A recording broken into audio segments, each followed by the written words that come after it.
ഖുർആനിലെ മറ്റൊരു മിറാക്കിൾ കണ്ടു നോക്കിയാലോ. എന്നെ വല്ലാതെ ഇങ്ങനെ സ്ട്രൈക്ക് ചെയ്ത സംഭവമാണ് പറയാൻ പോകുന്നത്. ഖുർആനിലെ ഓരോ പുള്ളിക്കും എത്ര വലിയ വലിയ അർത്ഥങ്ങളാണല്ലേ. ഇഷ്ടപ്പെട്ടാൽ ഷെയർ ചെയ്ത് കൊടുക്കണം കേട്ടോ. നമ്മൾ നോക്കുന്നത് സൂറത്ത് നഹ്ലിലെ ഒരു മിറാക്കിളാണ്. നഹ്ലി എന്ന് വെച്ചാൽ തേനീച്ച, ദ ബീ എന്നർത്ഥം. സൂറത്ത് നഹ്ലിൽ ഒരു സയൻറ്റിഫിക് മിറാക്കിൾ ഉണ്ട്, അത് ഏകദേശം എല്ലാവർക്കും അറിയാം. അതാണെന്ന് വിചാരിച്ചിട്ട് സ്കിപ്പ് ചെയ്യണ്ട. പിന്നെ സൂറത്ത് നഹ്ലി ഖുർആനിലെ 16-ാമത്തെ ചാപ്റ്ററാണ്. ഈ സൂറത്തിലെ ഏറ്റവും ചെറിയ ആയത്ത് 16-ാമത്തെ ആയത്താണ്. ഇനി ഈ ആയത്തിൽ അറബിക് ആൽഫബറ്റിലെ 12 ലെറ്റേഴ്സാണ് യൂസ് ചെയ്തിട്ടുള്ളത്, ബാക്കി 16 ലെറ്റേഴ്സ് യൂസ് ചെയ്തിട്ടില്ല. പിന്നെ തേനീച്ചയുടെ അറബി പദമായ അന്നഹ്ൽ എന്നുള്ള പദം ഖുർആനിൽ ഒരേ ഒരു സ്ഥലത്ത് മാത്രമേ വന്നിട്ടുള്ളൂ, അത് ഈ സൂറത്തിലെ 68-ാമത്തെ ആയത്താണ്.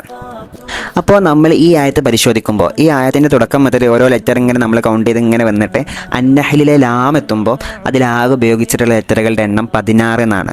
ആയത്ത് ഇനിയും ബാക്കിയുണ്ട്. ഈ ആയത്തിൽ ആകെ ഉപയോഗിച്ചിട്ടുള്ള ലെറ്ററുകളുടെ എണ്ണം അറബിക് ആൽഫബറ്റിലെ 16 അക്ഷരങ്ങളാണ്. ഒരു ലെറ്ററിനെ വീണ്ടും ആവർത്തിച്ച് വന്നിട്ടുണ്ടാവാം, പക്ഷേ അറബിക് ആൽഫബറ്റിലെ 16 ലെറ്റേഴ്സ് മാത്രമാണ് ഈ ഒരു ആയത്തിൽ ഉപയോഗിച്ചിട്ടുള്ളത്. എന്തുകൊണ്ടായിരിക്കും 16 എന്നുള്ള സംഖ്യക്ക് ഇത്ര ഇമ്പോർട്ടൻസ്? സൂറത്തുൻ നഹ്ലിൽ 16 എന്നുള്ള സംഖ്യ വല്ലാതെ ഹൈലൈറ്റ് ചെയ്യപ്പെടാനുള്ള കാരണം എന്തായിരിക്കും? നമുക്ക് എന്താണെന്ന് കണ്ടോക്കാം.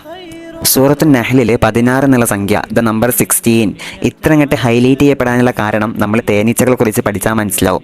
ആൺതേനീച്ചകൾക്ക് 16 ക്രോമസോമുകളാണുള്ളത്, പെൺതേനീച്ചകൾക്ക് 32 ക്രോമസോമുകളും. 32 എന്ന് വെച്ചാൽ 16ൻ്റെ നേരെ ഡബിള്. പിന്നെ ഈ 32 ക്രോമസോമുകൾ 16 പെയേഴ്സിലായിട്ട് 16 ജോഡികളിലായിട്ടാണ് സംവിധാനിച്ചിട്ടുള്ളത്, അറേഞ്ച് ചെയ്തിട്ടുള്ളത്. 16ൻ്റെ പ്രത്യേകത അവിടെ തീർന്നില്ല.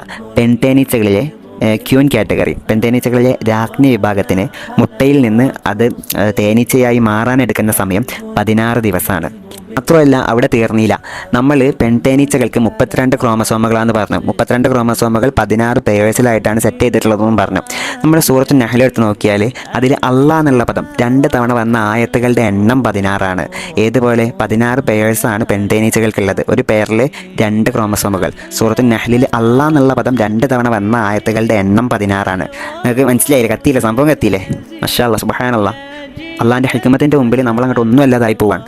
ഇതൊന്നും പൂർണ്ണമായിട്ട് മനസ്സിലാക്കാനുള്ള ഒരു ബ്രെയിൻ പവർ മുമ്പ് പറഞ്ഞ പോലെ അള്ളാഹ് നമുക്ക് തന്നിട്ടില്ല. എന്നാലും നമുക്ക് കഴിയുന്നതൊക്കെ നമുക്ക് മനസ്സിലാക്കാം ഇൻഷാ അല്ലാഹ്.